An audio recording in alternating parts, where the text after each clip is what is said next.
Hello, folks. I am Trevor Welsh, and I thank you for tuning in to the U.S. Army Corps of Engineers Fort Worth District's podcast, Life is Better at the Lake, the only podcast that brings you all the greatness and splendor of our 25 lakes across the great state of Texas. As always, this podcast is made possible by the U.S. Armed Forces service members, whose bravery and sacrifice allow you to listen to this and other great podcasts whenever, wherever, and however you want.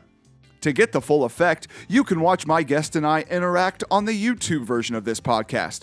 But if you're in a car, or at the gym, or you just don't like seeing my face, subscribe to this podcast on SoundCloud and Apple Podcasts so you'll be notified when each monthly episode is published. Details will be in the description. Also, feel free to send comments to public.affairs@usace.army.mil. Now, sit back and get ready to learn why life is better at the lake.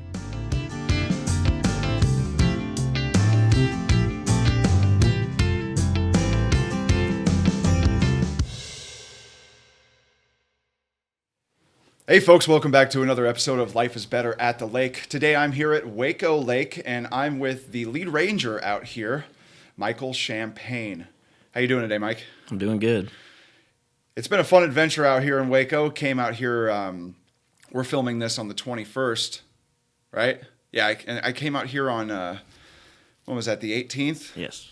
We tried to film it at one of the parks, but just got too windy, so we had to reschedule, but I'm glad we were able to reschedule and get back out here. We're going to talk about why life is better at Waco Lake. Mike, why don't you start off by telling me a little bit about how you came to be a ranger here at Waco Lake? Yeah, I started up in Iowa as an intern while I was in college. Studied wildlife biology up there. And then once I graduated out of that internship program, there was full-time jobs all over. I applied all over and ended up down here in Waco. What do you think about Waco? What do you think about living in Waco? I think it's fun. It's a great little town. There's a lot going on, but just outside of the city, you're back in the country. So it's the best of both worlds to me. Yeah, it is. It's very nice. The lake sort of butts up to urban area and rural area, like urban on the east side of the lake and rural on the west side of the lake. Yep. Yeah, our east side is a lot. It's the city, a lot more populated houses. Then you go on the other side of the lake, and it's farms and not as many homes or neighborhoods. Thursday, drove around. Mike took me around and showed me Waco and the parks and everything. And Waco has some pretty interesting history, doesn't it? Yeah. The lake itself and the city both have rich history. This lake has had actually 3 different lake levels. The original dam was built in the 1920s. The city managed it. They needed more water for the city as the city grew. And in the 1960s, the Army Corps of Engineers came in and built a new dam and impounded the new lake, which is the current dam that we have now.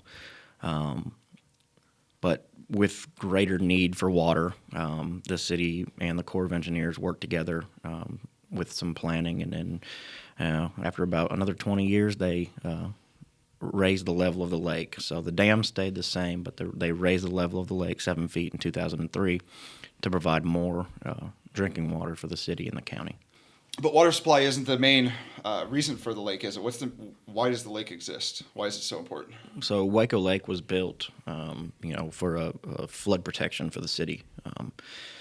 There's been a history of flooding on the Brazos River, and when the Corps of Engineers was asked to come and help, that's kind of how we got the authority to build Waco and Whitney, both to protect the downstream, us being more directly right here in Waco, but are both Waco and Whitney hold back water from the Brazos to make sure to try to keep it at a more regulated level.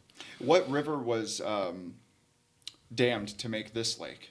The Bosque River. It was our primary tributary is the North Bosque. We also have the Middle and the South Bosque rivers and Hog Creek. So we've got 4 tributaries, and then the Bosque River flows out of our dam for a few miles, and where it meets up with the Brazos River.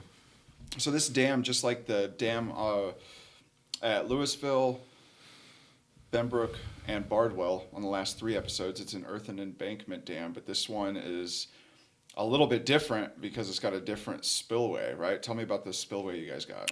So we have 14 Tanner gates on the one side of the dam that we can use to release water, and then on the other side we have an outlet work structure with 3 conduit gates, that release into your traditional spillway where people can go down, they fish.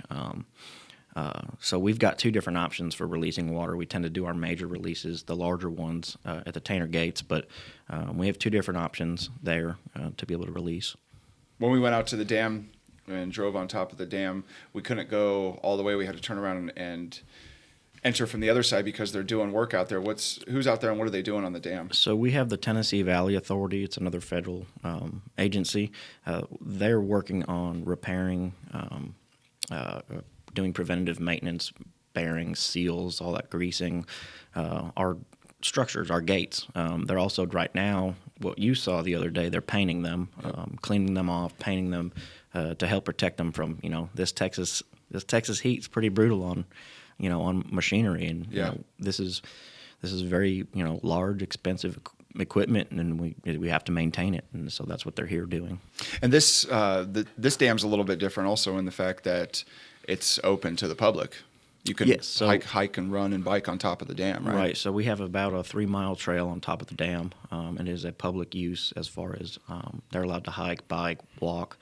No public vehicles. I know some dams have public roads, highways that go over them, but ours is just strictly hiking and biking.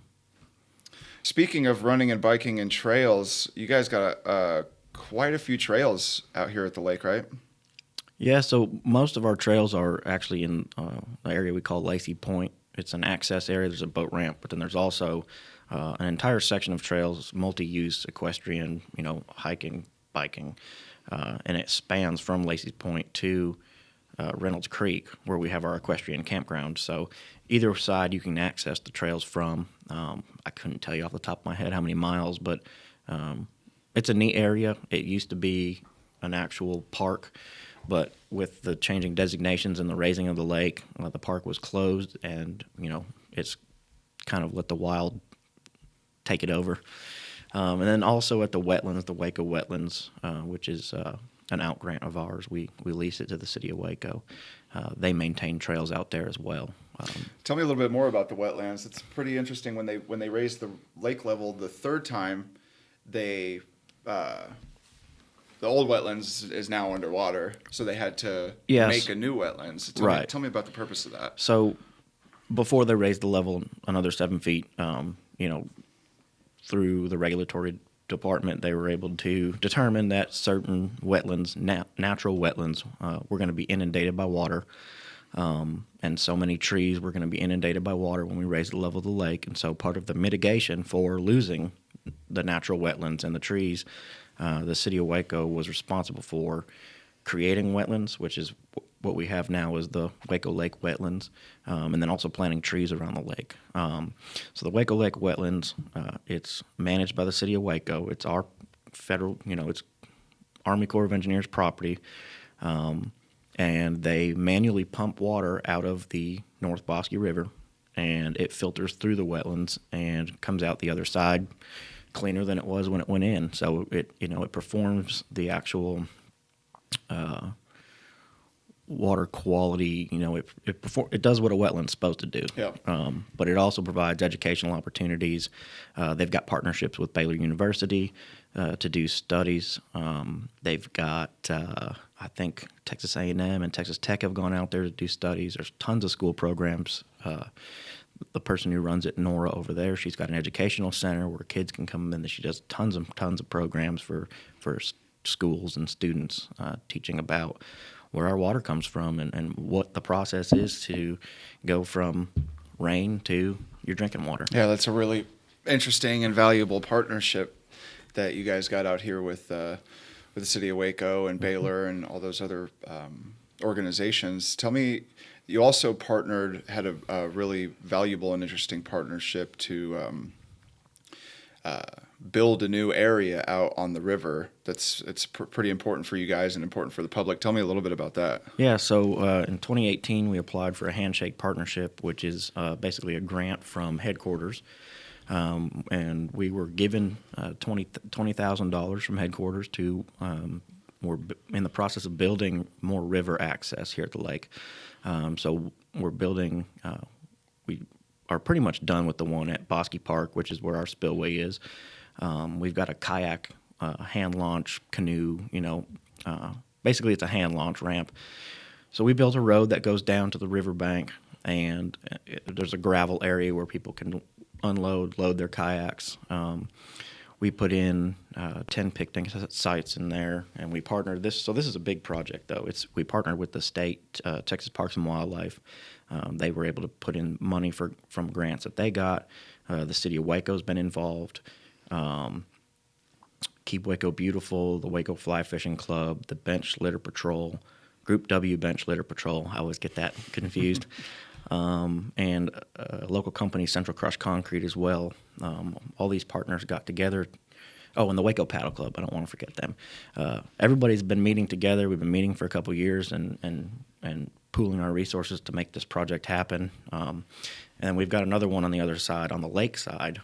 It's a popular area that's for fishing and hunting on the Middle Bosque River. And we kind of have this dead-end road where there's one of our hunting areas, but a lot of people try to launch boats there because it's a safer place to launch. And so that's the purpose of this, is to give people an opportunity to launch their boats in a safer area instead of having to cross the main body of the lake. Because if you saw the other day when it was so windy, it's dangerous out there to be in open water on a small craft when it's that windy. Yes, yeah, and so it's a safety thing as much as it is just an access, and it's exciting for us to be able to build something new. Yeah, absolutely. That's pretty valuable partnership, and that's good for the public.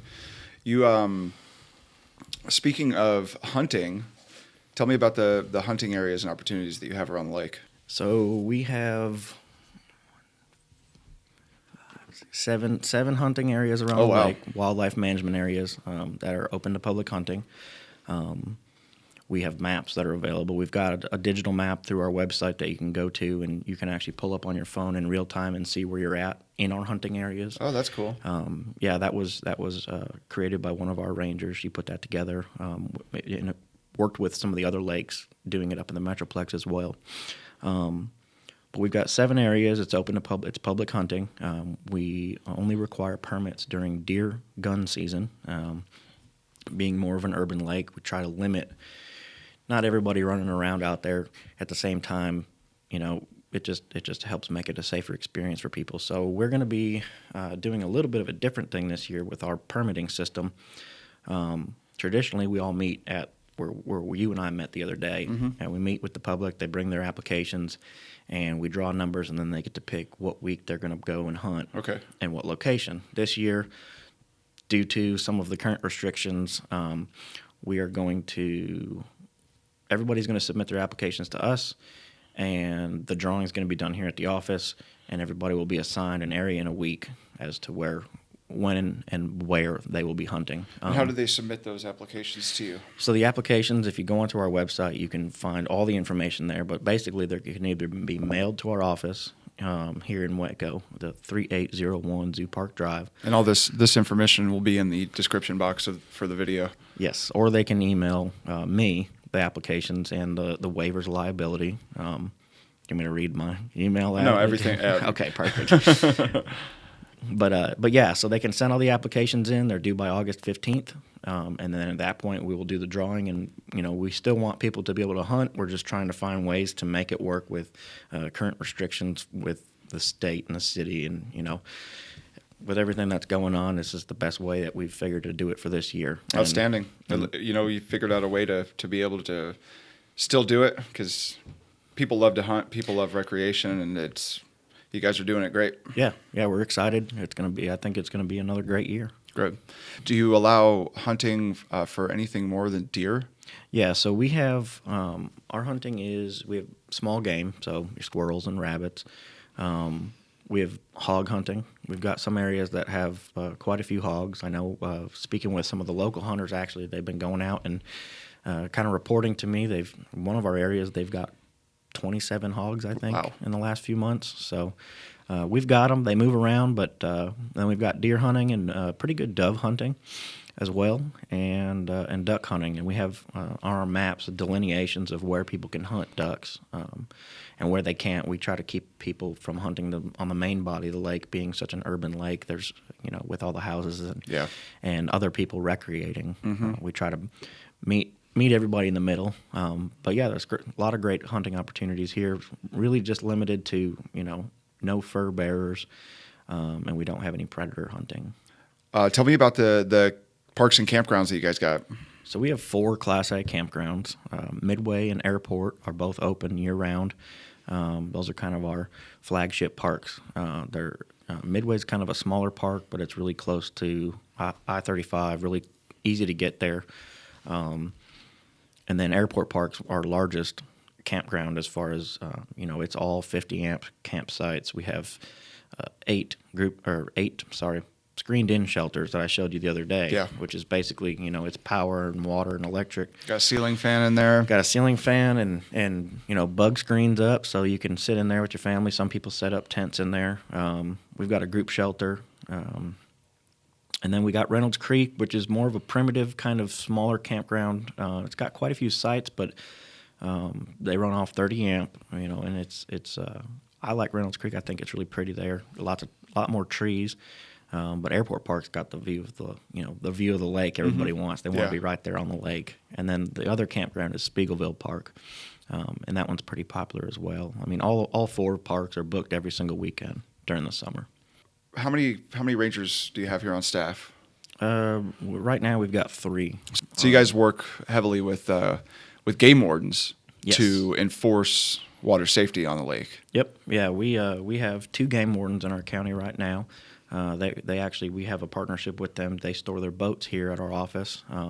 So that also is great because it gives us an opportunity to interact with them a lot more than maybe we would have if they weren't here storing their boats. But yeah, the game wardens here work really closely with us to do water safety checks to help us patrol the lake on land and on the water.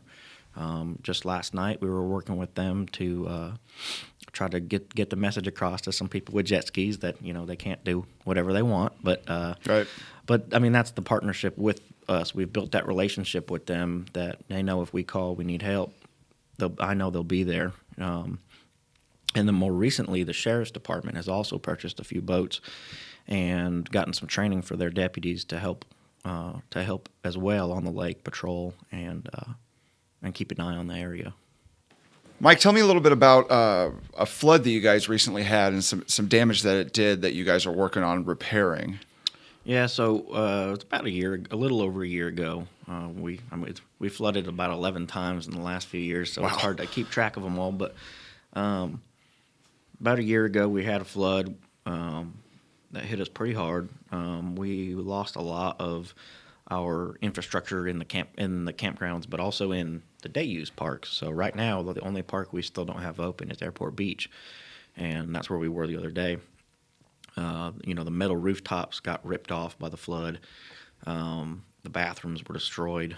A concrete restroom's only as good as how secure it can stay, and the doors got ripped off by the flood. And then the interior of the beach restroom, just every single pipe in there was broken.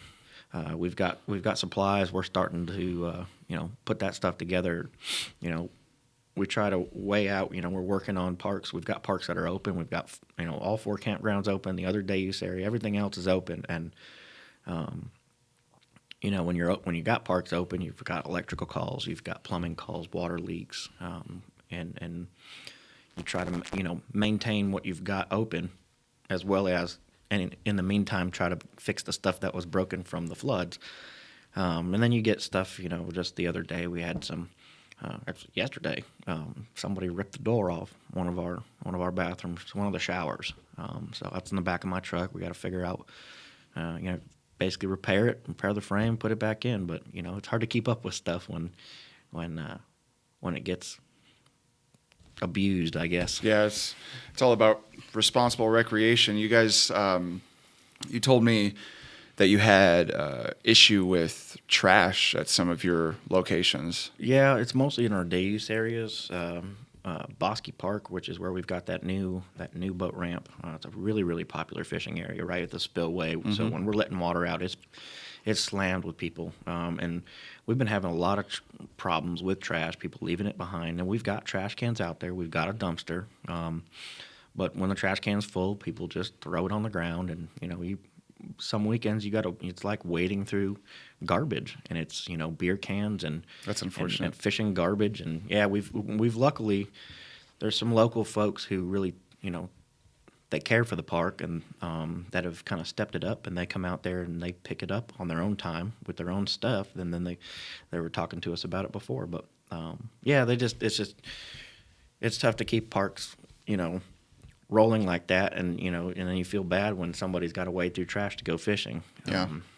Speaking of locals volunteering to go out there and pick up trash, you got a pretty good volunteer team out here, don't you? Yes, yeah, we have quite a few full-time volunteers here at the lake, park hosts and maintenance volunteers, and yeah, they're hard work. And I'll tell you what, we couldn't do this lake would not operate without our volunteers, full-time, and the folks who come out for our trash cleanups or for National Public Lands Day, any of those events. Those people make that's how we get stuff done. The way your contract works out here is a little bit different than the other lakes that I've talked to. You've got one contract for all the gate attendants at the lake, right? That's pretty beneficial. Yeah, one contract for all the gatehouses, and that contractor will staff the gatehouses.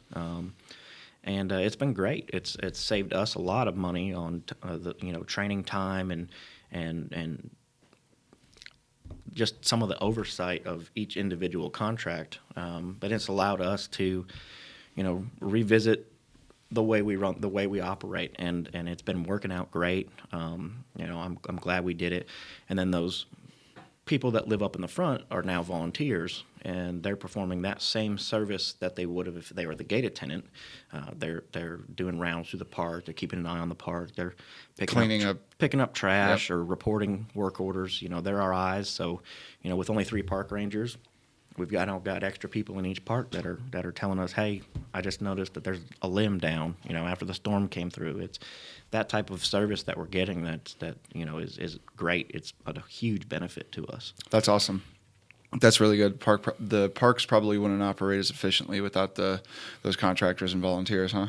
No, and I think the best part too is especially with these volunteers, they come to love the park. It's they feel that sense of community.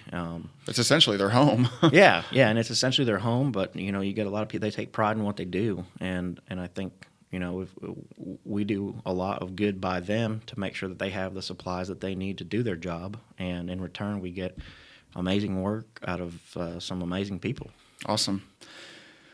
Yeah. So tell me, we were talking a little bit earlier about how you work pretty closely with the game wardens to enforce water safety out on the lake. But recently you've had some issues with some people on small crafts out on the lake. Tell me about that. So the last couple of years we've had it's been kind of an explosion of, more and more people are getting outside wanting to paddleboard and kayak and canoe. And I've noticed it in the last 2 years. It's been really popular, especially this last spring and summer. And so it's an education, people don't understand all the times, or they're not reading up into the rules and regulations that you have to have a life jacket on board with you. Even on a paddleboard. Even on a paddleboard. And I know the game wardens have spoken with us a couple times about, whether they're working on the river or the lake, that they've been coming across a lot of people without life jackets, and it's mostly the paddlecraft. And I think some of it's just a learning curve. It's an education. That's why we're here. That's what we're trying to teach people. And this year we've had 2 kayaks flip over in the middle of the lake, and both situations were resolved easily because both people were actually wearing their life jacket when they flipped over. So even just this year, we've had that, had an accident happen that could have gone a lot different if they hadn't had it or been wearing it. Yeah, it's just like wearing if you're in a car on the road, you wear a seatbelt. If you're on the water or near the water, you wear a life jacket. Yes. Yep. Wear your life jacket. At a minimum, you have to have it with you. Mm-hmm. You have to have it accessible. It can't just, you know, it's a law. It's a law that is enforced here at Waco Lake. It's enforced all over the state. Same thing with children. You know, children must be wearing their life jacket when they're in the boats. And you know, I think education is the easiest way. Obviously, sometimes citations and warnings are issued, but educating the public is the big thing. You know, and we have life jacket loaner stations at our beaches. And we had them, and they got destroyed by the floods. And a local Eagle Scout, he wanted to do that as his project. He wanted to build us life jacket loaner stations, and he did. And they came out great. That's awesome. They matched the exact, like the shelters we have out there. He put the same roofing material on. I mean, Cool. They look great. They've got the awesome signs, and then he set up an Amazon account where people could donate to provide the life jacket. So he's provided us. I mean, he shows up, you know, about every month with boxes and boxes of life jackets to help keep the supply up as they go missing. That's outstanding. And so it's been great. You know, people were using them. That's the best part. You go out there at the end of the day, and every single life jacket, you think, oh man, they're gone. You know, somebody walked off with them, and no, most of them are getting returned back. Kids are wearing them, and to me, that's the purpose of it. You know, That's great. people are using it, and That's it's, great. You know, potentially saving a life. So that's on a small craft, paddleboard, kayak, canoe. I mean, really all you can have with you is a life jacket. But on a boat, you're required to have a few more things. What are those things? Fire extinguisher, sound producing device. The boats, you got to have functioning lights. Registration, that's another big one.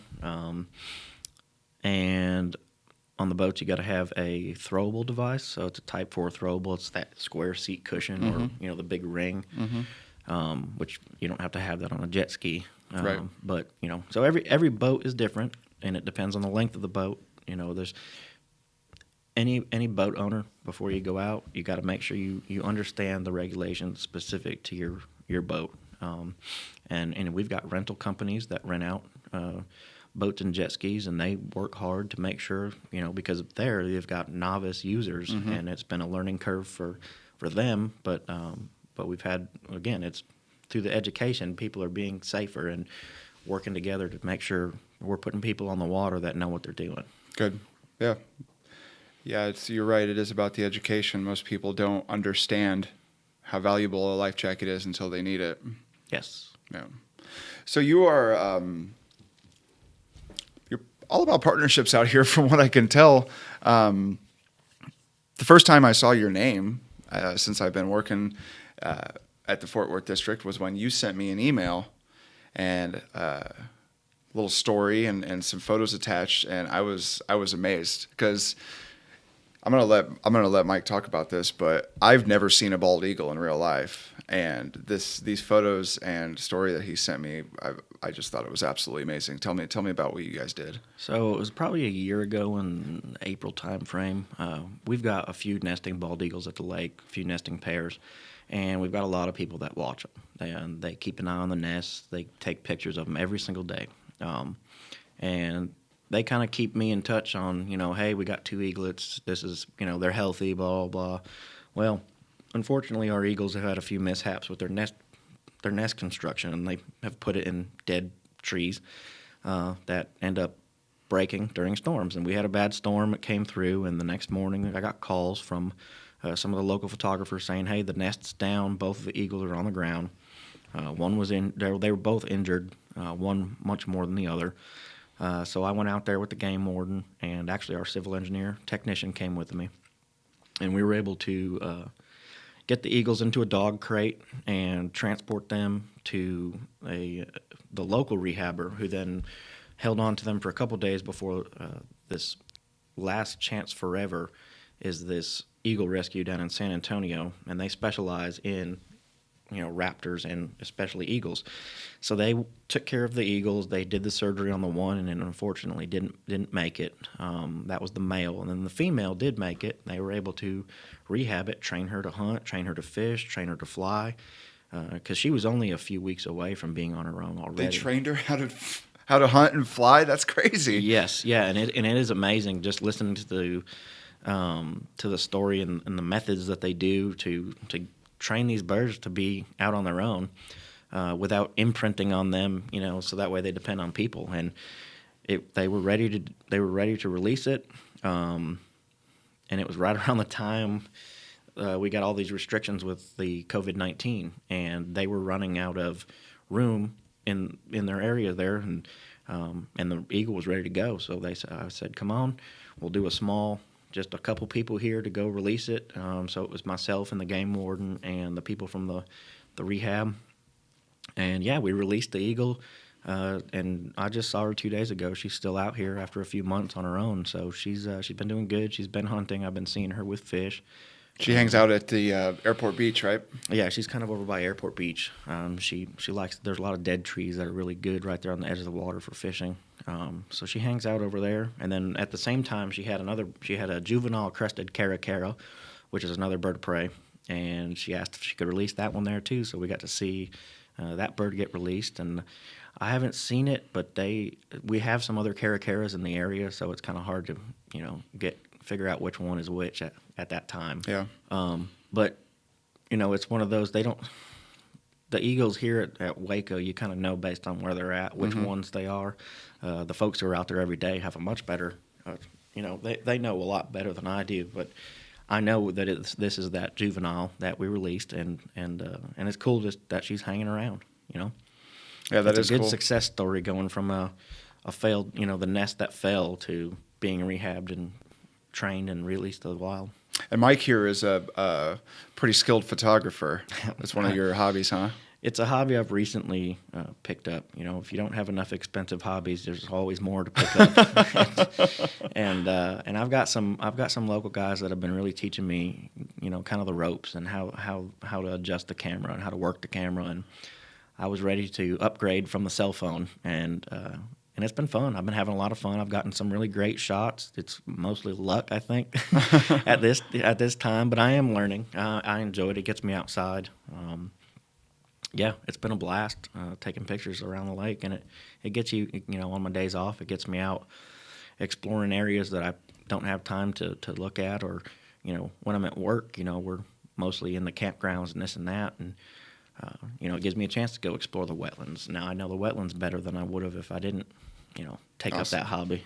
I'll have a link to the Facebook post with those photos of the bald eagle. And the otters now. Now we've got the otter photos as well. I took some pictures with some other guys out there of some otters. Oh yeah, you did show me those photos. Yeah, then the newspaper picked up on it and they published it. It was in today's Sunday paper. And, awesome. That's cool. A lot of people don't know some of the different animals that they don't realize that we have in the area. So otters are kind of a neat one to talk about, and people don't know that they're here, and now they do. And might get more people outside and enjoying the heat, if you can enjoy that. Absolutely, and it's a hot and humid one today. Yes. So you have we're going to continue on this partnership dialogue. Yeah, we've got quite a few. You got an event, a pretty awesome event coming up that you're passionate about, right? Tell me about that. Yes, so this is an event we've done. I think this is going to be the fourth one. It's called Cast for Kids. Cast for Kids is a nonprofit. It's actually a national partnership. So the whole Army Corps of Engineers, all the lakes are part of this partnership with this organization, and they take out disabled youth and give them a chance to fish. And so different lakes have different methods of how they do it, and ours traditionally, this year is going to be different, but traditionally we have also their only benefit.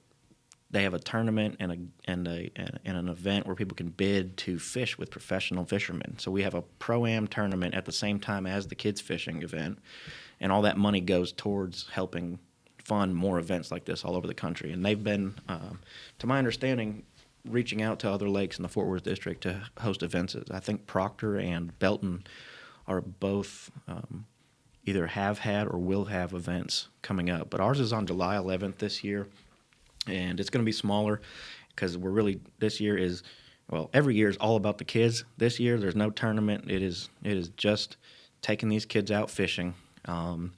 The fundraiser is going to be online, and that Saturday will just be about getting these kids outside, bank fishing, it's been fun. Every year the kids are, super excited. They get a plaque. They get to go and weigh their fish. And it's just really nice to see these families that can come out now that might not have even known that they have a park right down the road from their house that they can go and fish at. And so once the kids get interested in it, the parents, and the brothers and the sisters, and all of a sudden you got a whole family out there. And so Cast for Kids provides them with a tackle box, a shirt, a plaque, a fishing rod. They get all kinds of stuff that's all donated. And it's just a really cool, heartwarming event. It's one of those things we really, really enjoy here at Waco, and we put all our efforts into these partnerships because it's the right thing to do, and it's a fun experience. I can tell how passionate you are about it just by listening to you talk about it. That's really cool. Yeah, no, it's been a lot of fun, and again, this year will be a little bit different. We're going to have a different setup, but we weren't gonna give up as long as they still wanted to have the event. We wanted to make sure everybody's going to be safe, but we can still get some more kids outside fishing. Awesome. You you got any funny stories about the lake or about your time as a ranger here? I know you do. Yeah. Oh, there's tons of stories. Tell me about your first day at work. Oh yeah, yeah. So our project office is located, well, as you know now, but we're right next to the city of Waco's police department shooting range. It's also where they do some SWAT training.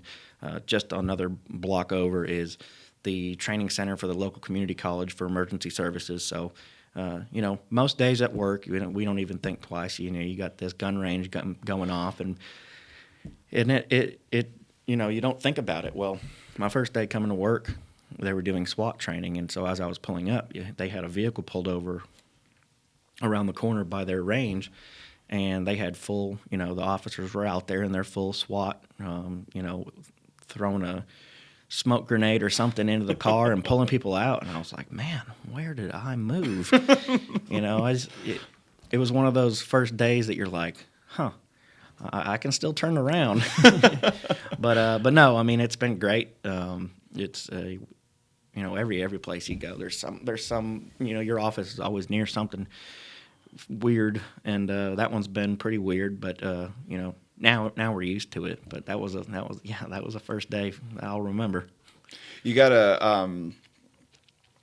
Mike was telling me this other funny story about you were riding around with your game warden friend and you got stuck behind a bus.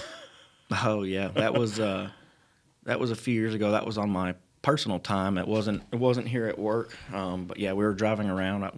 I was doing a ride along, and we were on these back roads out by Crawford, and there was a big bus that was kind of taking up the whole road, and those roads are small, so there really isn't a lot of room for a bus to share the road, and so we ended up passing the bus, and remembered we were down over by former President George W. Bush has a ranch out there, and saw the Secret Service folks and started talking to them, and they said, oh yeah, that's George Strait. His bus is coming up. He's going to play for W's birthday. And we're like, oh man, that's a pretty funny story.